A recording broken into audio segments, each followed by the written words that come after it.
নমস্কার, ক্যালকাটা ডায়ালগস থেকে মনোজ দাস বলছি। শেখ হাসিনার সাম্প্রতিক মন্তব্য যে তিনি এই বছরেই দেশে ফিরছেন, এটা রাজনৈতিক অঙ্গনে এক বিশাল আলোচনার জন্ম দিয়েছে। এই আলোচনার জন্ম দিয়েছে, এর সাথে সাথে আবার বেশ কিছু প্রশ্নেরও জন্ম দিয়েছে।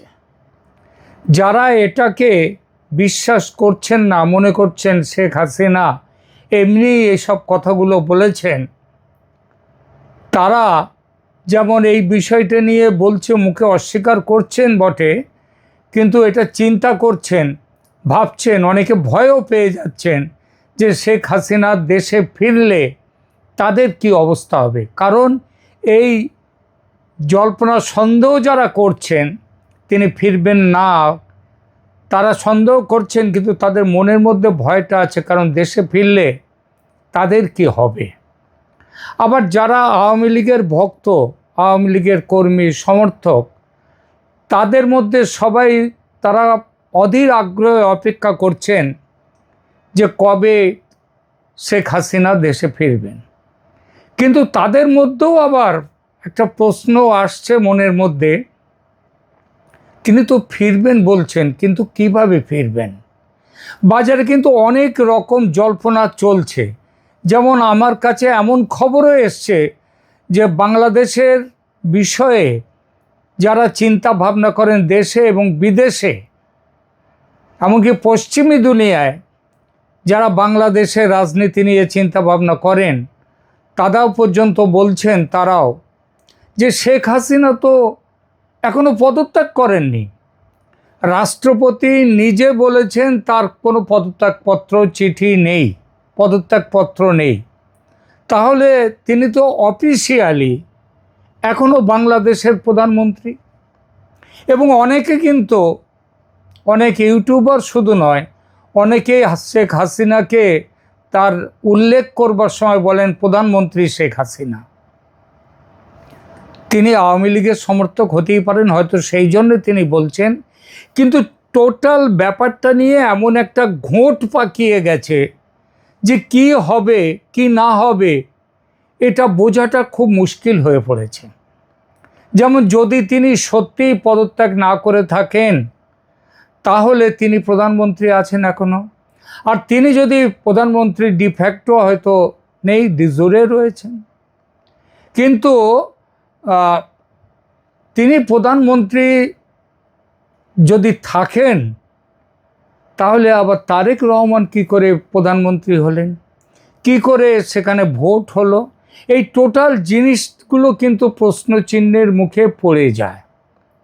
সুতরাং এই প্রশ্নচিহ্ন এবং বাংলাদেশের রাজনীতিতে সেখানটাতে আন্তর্জাতিক মহল এবং আন্তর্জাতিক পৃথিবীর অন্য শক্তি, অন্য দেশগুলোর শক্তি, বিশেষত আমেরিকার শক্তি সেখানে এমনভাবে কাজ করেছে এবং করছে এখনও, যে আমেরিকা যদি কোনো রকমভাবে প্রেসিডেন্ট ট্রাম্পের মুখ দিয়ে কালকে বেরিয়ে আসে, আরে ওসব এখনও তো Sheikh Hasina is the prime minister till now, আর কেউ বাংলাদেশের কারো মুখ দিয়ে কোনো প্রশ্ন উঠবে না। ঠিক তেমনিভাবে অনেক রকম সম্ভাবনা হতে পারে। কালকে যদি শেখ হাসিনার ব্যাপারে ট্রাম্প বলে দেন তাকে আবার তার রাজপাট ফিরিয়ে দেওয়া হোক, শাসনের শেখ হাসিনা এখনও officially she is the prime minister of Bangladesh, তাহলে তার বিরোধিতা করবার জন্য পৃথিবীতে কেউ থাকবে না। এই কথাটা যদি ভারত বলে, নিশ্চয়ই বিরোধিতার জায়গা থাকবে, কিন্তু আমরা সেই জায়গাটা যেমন মাথায় রেখে এখন অনেক জায়গা থেকে প্রশ্ন উঠছে, শেখ হাসিনা তো বললেন তিনি দেশে ফিরবেন, কিন্তু কথাটা হচ্ছে তিনি কোন কৌশলে দেশে ফিরবেন, কোন পরিস্থিতিতে দেশে ফিরবেন, দেশে ফেরার জন্য তার পেছনে কাদের সমর্থন আছে, নাকি কারো সমর্থন না নিয়েই তিনি স্রেফ নিজের ইচ্ছায় তিনি দেশে ফিরতে চাইবেন। দেশে ফিরলে কি হতে পারে সম্ভাব্য, বর্তমানে যেটা রয়েছে সেটা হচ্ছে দেশে ফেরার সঙ্গে সঙ্গেই তিনি গ্রেপ্তার হতে পারেন। গ্রেপ্তার হলে তার মাথার ওপরে কি আছে? ইন্টারন্যাশনাল ক্রাইম ট্রাইব্যুনাল ঢাকায় তাদের যে মৃত্যুদণ্ড দেয়া আছে সেটা তার মাথার ওপরে আছে।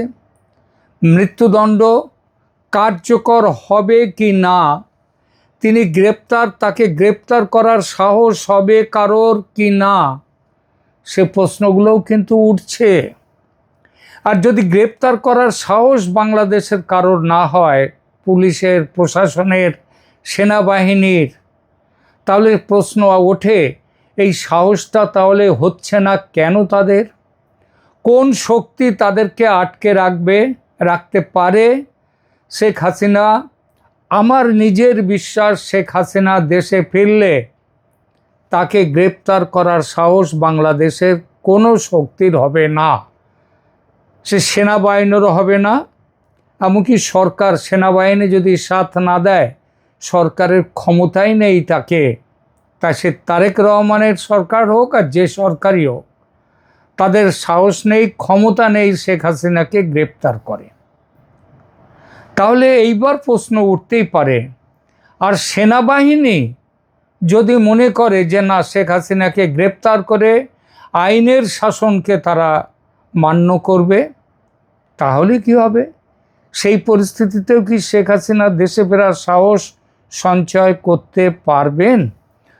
প্রশ্নটা করেছিলাম দিল্লির, যিনি সাউথ ব্লকে চলাফেরা আছে খুব গভীরভাবে, এমন একজন সাংবাদিককে। আমার খুব পরিচিত, খুব প্রিয় সাংবাদিক।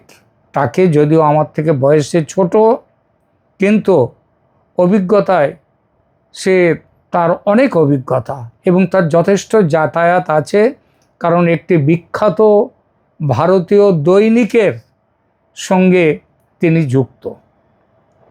তার কাছ থেকে খবর পেলাম সাউথ ব্লকেও এই প্রশ্নটা কিন্তু আলোচিত হচ্ছে, এবং সেখানেও পর্দার আড়াল থেকে জটিল কূটনৈতিক ও সামরিক সমীকরণ নিয়ে কাজ কিন্তু শুরু হয়ে গেছে।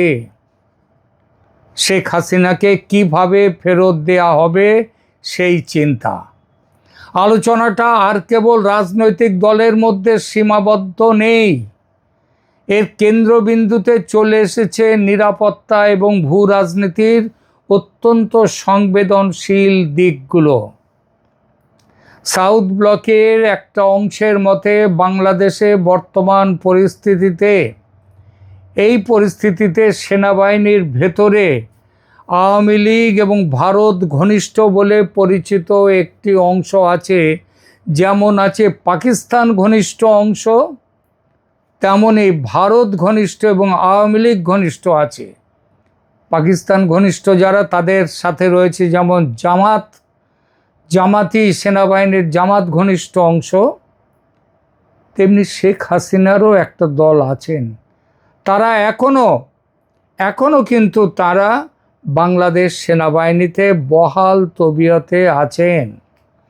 বিভিন্ন নির্ভরযোগ্য সূত্রের দাবি, এই সেনাকর্তাদের সাথে ভারতের জাতীয় নিরাপত্তা উপদেষ্টা অজিত ডোভাল এবং ভারতীয় সামরিক নেতৃত্বের সরাসরি বা পরোক্ষ যোগাযোগ চলছে। কিন্তু কেন এই তৎপরতা? কারণ বাংলাদেশ ও ভারতের দীর্ঘদিনের কৌশলগত সম্পর্কের ভারসাম্য বজায় রাখার জন্যেই ভারত এই ব্যাপারটিও দেখছে। ভারত ঐতিহাসিকভাবেই বাংলাদেশে এমন একটি স্থিতিশীল সরকার চায় যা তাদের জাতীয় নিরাপত্তা, বিশেষ করে উত্তর পূর্বাঞ্চলীয় রাজ্যগুলোর সুরক্ষার সাথে সামঞ্জস্যপূর্ণ। অন্যদিকে সেনাবাহিনীর একাংশের এই তৎপরতা নির্দেশ করে যে বাংলাদেশ সেনাবাহিনীর তাদের এক অংশের এই তৎপরতা নির্দেশ করে যে ক্ষমতার পট পরিবর্তনের পরেও প্রভাব বলয়গুলোতে কতটা গভীর ও দীর্ঘস্থায়ী সম্পর্ক, তার ছাপ প্রভাব এখনো বিদ্যমান রয়েছে। তবে মনে রাখতে হবে এই আলোচনার বিশ্বাসযোগ্যতা নিয়েও প্রশ্ন তোলার অবকাশ থাকতেই পারে। একটা জিনিস, সেটা হচ্ছে কাউকে প্রশ্ন করলে কোনো তরফ থেকেই কোনো স্পষ্ট যেটা সত্যি কথা সেটাও কেউ বলবেন না। সত্যি কথা বলা সব সময় সম্ভব হয় না, কূটনীতিতে, রাজনীতিতে, সব ক্ষেত্রে। বর্তমান বাংলাদেশের পরিবর্তিত জনমত এবং মাঠ পর্যায়ের বাস্তবতা, এই দুটোই শেখ হাসিনার প্রত্যাবর্তনের পথে যেমন চ্যালেঞ্জ, তেমনি তার পথে আবার এটাকে ফুল বিছিয়ে রেখেছে তার পথে মাঠ পর্যায়ের বাস্তবতা। মাঠ পর্যায়ের বাস্তবতা কেন? কারণ হচ্ছে, আপনারা জানেন যে এক গাদা কেস ছিল তারেক রহমানের মাথার উপর, কিন্তু তিনি নিজে কোনো কেসে কিন্তু অ্যাপিল করেননি সাজা মকুবের জন্যে। তার হয়ে কিংবা ওই একই কেসে অন্যরা যখন তারা অ্যাপিল করেছে, সেই সব অ্যাপিলের ভিত্তিতে তারা ছাড়া পাওয়ার সাথে সাথে তারেক রহমানও ছাড়া পেয়েছেন। নইলে তারেক রহমানের তো দেশে ফেরার কথা নয়, দেশে তিনি ফিরতেও পারতেন না। এই পুরো প্রক্রিয়াতে তারেক রহমানের পাশে কিন্তু দাঁড়িয়েছিল ভারত। কারণ ওই ভারত চেয়েছিল যে একমাত্র শেখ হাসিনার ওপর বেট রেখে দিয়ে, তাকে বিশ্বস্ত রেখে দিয়ে, আওয়ামী লীগের ঝুড়িতে সব ডিম রেখে দিয়ে চলাটা কূটনীতিতে কিছু সময়ে ঠিক ভালো ফল দেয় না, সুফল দেয় না। তারা তারেক রহমানকে বিশ্বাস করতে চেয়েছিলেন এবং তারেক রহমান দেশে ফেরার সাথে সাথে এবং তার মায়ের মৃত্যুর পর তার যে দাফন যখন হলো, সেই সৎকার পর্বে যেভাবে ভারত তার পাশে দাঁড়িয়েছে, আপনারা ভেবে দেখুন সেই একটি কথা। এবং তারেক রহমান দেশে ফেরার 2 সপ্তাহ আগেও পর্যন্ত বলেছিলেন, আমি তো দেশে ফিরতে চাই, যখন তার মা খুব অসুস্থ, কিন্তু আমি ফিরতে পারছি না, কারণ আমি আমার নিজের ইচ্ছায় ফিরতে পারি না। এটা তারেক রহমান বলেছিলেন কিনা আপনারা মনে করে দেখুন। আর তারই 15-20 দিনের মধ্যেই তারেক রহমান দেশে ফিরলেন। তাহলে নিজের ইচ্ছায় না ফিরলে কার ইচ্ছায় ফিরেছেন? মনে রাখবেন যে আমেরিকায় তখন ওখান থেকে বেরিয়ে এসেছিল যে আমেরিকা কিন্তু শেষ দিকে নির্বাচনের কথা যখন চলছে, দিন স্থির প্রায় হয়ে গেছে, তখন আমেরিকা চেয়েছিল জামাত ক্ষমতায় আসুক। কারণ এটা হচ্ছে আমেরিকার চিরকালের রীতি-নীতি হচ্ছে এইটাই। তারা ওই যে মৌলবাদী সন্ত্রাসী গোষ্ঠীদের মদত দেয় একটা বিশেষ দূর অবধি, নিজেদের কাজ গুছিয়ে নেয়, তারপর তাদের বিরুদ্ধে আবার লেগে যায়। এটা সর্বত্র হয়েছে, এটা সর্বত্র, সব দেশে এইটাই করেছেন। ইরানে পর্যন্ত এই যে পাহলভি, রেজা পাহলভি শাহ, ইরানের শাহ, তাদের বিরুদ্ধে এই যারা ওখানকার যে মৌলবাদী শক্তি, যারা এখন ঘোর আমেরিকা যাদের বিরোধ করছেন, এদেরকে মদত দিয়েছিল আমেরিকা। একই জিনিস আমেরিকা করেছে আফগানিস্তান সহ পৃথিবীর অন্য দেশে। এমনকি যে ওসামা বিন লাদেন, তার গুরু, তিনিও পর্যন্ত আমেরিকার প্রোডাক্ট। অর্থাৎ আমেরিকা নিজের স্বার্থে একটা দূর অবধি তারা এই জামাত কিংবা মৌলবাদী শক্তিদের তাদেরকে সাহচর্য দেয়, তারপর পিছিয়ে আসে, তাদের বিরুদ্ধে লাগে। ওরা জামাতকে ভেবেছিল জামাতকে দিয়ে পুরো বাংলাদেশ এবং ওই সেন্ট মার্টিনস আইল্যান্ড, চট্টগ্রাম ইত্যাদি সমস্ত ব্যাপার নিয়ে জামাতকে বসিয়ে তারা কাজটা গুছিয়ে নেবে, যেটার জন্যে শেখ হাসিনাকে তারা হটিয়ে দিয়েছিল। ফলে বাংলায় আমেরিকার সেই জামাত প্রীতি, সেটা সত্ত্বেও তারেক রহমানকে ফেরত নিয়ে এসে নির্বাচনে তাকে জয়ী করানো, এটা অনেকেই বলেন ভারত আছে এর পেছনে আছে ভারতের ইঞ্জিনিয়ারিং। তো ভারত, পরিষ্কার কথা হচ্ছে বেট রেখেছিল, ডিম রেখেছিল বিএনপির ঝুড়িতে, কিন্তু বিএনপি তার অতীতের ছায়া থেকে বেরিয়ে আসতে পারেনি। তারা সেই একইভাবে তারা ভারতের বিরোধিতা করে গেছে, পাকিস্তান প্রেম দেখিয়ে গেছে, চায়নার প্রেম দেখিয়ে গেছে, মৌলবাদী শক্তিকে মদত দিয়ে গেছে ভারত। তারপর এই মুহূর্তে তারেক রহমান সরকারের প্রতি ভারতের আর বিন্দুমাত্র কোনো আকর্ষণ, বিশ্বাস, নির্ভরতা কোনোটাই নেই।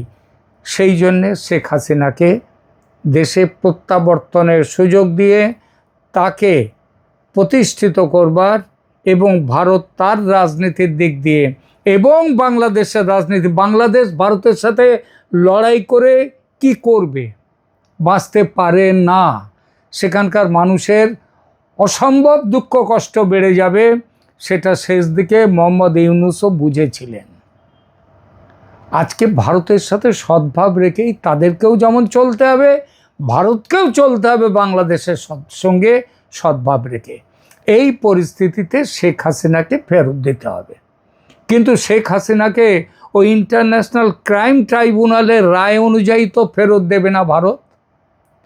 ভারত দেবে তাকে সেখানে নিয়ে রাজনৈতিক শক্তি হিসেবে পুনঃস্থাপিত করবার জন্যে। আর সেইটা করবার জন্যেই ভারত কিন্তু ব্যাকডোর ডিল শুরু করে দিয়েছে।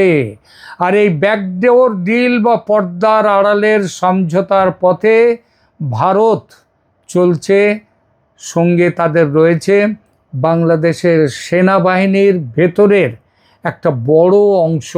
আর বাংলাদেশের মানুষ, যাদের মধ্যে আওয়ামী লীগের একটা বড় সমর্থক সংখ্যা রয়েছে, তারা তো আছেই। এবং এর ফলেই শেখ হাসিনার দেশে ফেরা এবং এই বর্ষার পরে শীতের মধ্যে দেশে ফেরাটা নিশ্চিত মনে হচ্ছে এই কারণে। প্রিয় দর্শক, আপনারা কি মনে করেন? ভারত কি আসলেই বাংলাদেশের আভ্যন্তরীণ বিষয়ে কোনো বিশেষ ভূমিকা রাখছে? শেখ হাসিনার প্রত্যাবর্তনে বিশেষ ভূমিকা রাখছে? আপনাদের মতামত আমাদের কমেন্ট বক্সে জানান। আর এই ধরনের আলোচনা পেতে আপনারা শুনুন, সাবস্ক্রাইব করুন আমাদের চ্যানেল ক্যালকাটা ডায়ালগস। ধন্যবাদ।